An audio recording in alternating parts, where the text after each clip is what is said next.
দ্বিতীয়ত, প্রশাসনের যে ভাইয়েরা রয়েছেন, মিলিটারিতে যারা চাকরি করেছেন, আপনাদের প্রতি মানুষের যে অনাস্থা তৈরি হয়েছে, সেই অনাস্থা পুনরুদ্ধারের সময় হচ্ছে এই নির্বাচন। এই নির্বাচনের মধ্য দিয়ে পুলিশ প্রশাসন এবং মিলিটারি আপনারা জনগণের বন্ধু হয়ে উঠুন। আপনারা কোনো দলের নয়, আপনারা বাংলাদেশের 20 কোটি জনগণের।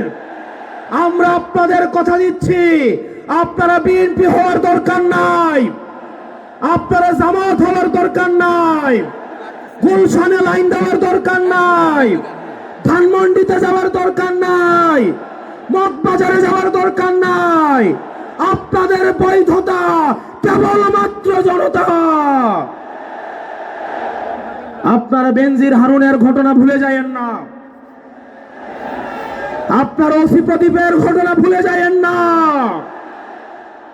আপনারা ডিবি হারুনের কথা ভুলে যায়েন না। প্রিয় পুলিশ ভাই, প্রিয় মিলিটারি ভাই, প্রিয় সেনাবাহিনী, আপনাদের কাঁধে আজ একটা মহান দায়িত্ব এসে পড়েছে।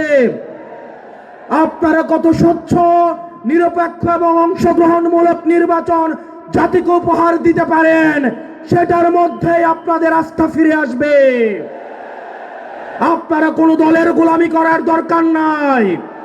যাতে আপনাদের দিকে তাকিয়ে আছে, যেভাবে 5 আগস্ট আপনারা জনতার কাতারে নেমে এসেছেন, ঠিক সেভাবে 12 ফেব্রুয়ারি জনতার পক্ষ হয়ে আপনারা জাতিকে একটা নির্বাচন উপহার দিবেন।